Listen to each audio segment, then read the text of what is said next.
Naging bisita ang kapuso comedy queen na si Ai Ai sa two-part special episode ng programang Fast Talk with Boy Abunda nitong Lunes, December 30, 2024. Siya rin ang judge sa unang bahagi ng Fast Talk Awards ngayong taon. Pero bago magsimula ang Fast Talk Awards, ay tinanong muna ni Boy Abunda si Ai Ai kung paano niya ilalarawan ang kanyang taong 2024. Sagot niya, isa siyang magandang palabas. Tapos ang una ay comedy, romantic, biglang naging horror, tapos namatay, nawalan ng kuryente, namatay yung TV. Nang tanungin ang komedyante kung nag-usap o nagkita na nga ba sila ng kanyang ex-husband na si Gerald Sibayan, sagot ng aktres, of course, ama, no. Paliwanag niya, desisyon niya rin na huwag nang kausapin ang kanyang ex mula nang maghiwalay silang dalawa at tumapos sa 10 taon nilang pagsasama. Anya, I refuse to. From the time na yung sinabi niya nga yon sa akin, hindi na ako nakipag-communicate sa kanya.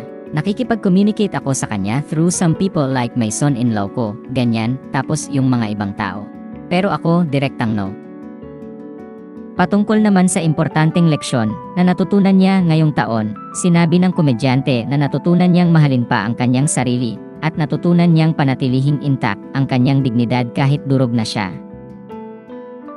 Nang tanungin naman kung naniniwala pa rin siya sa pag-ibig, sinabi ng aktres na naniniwala siya dahil pwede raw niyang ibigay ito sa maraming paraan.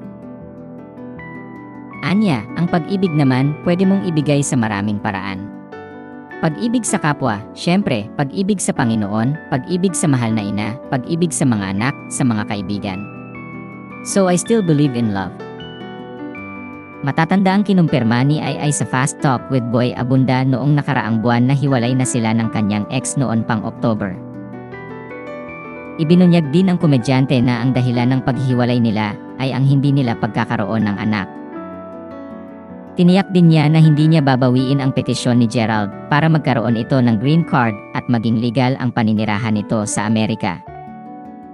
Ikinasal sina Ai Ai de las Alas at Gerald Sibayan noong 2017. At nagkaroon din sila ng renewal of vows noong 2022 sa Las Vegas. Samantala, ibinahagi ni Ai Ai sa panayam sa kanya ng Pep.ph noong December 27, 2024 na ang itinuturing niyang best Christmas gift na natanggap niya ay ang healing books at mga apple green na damit na ibinigay sa kanya ng kanyang anak.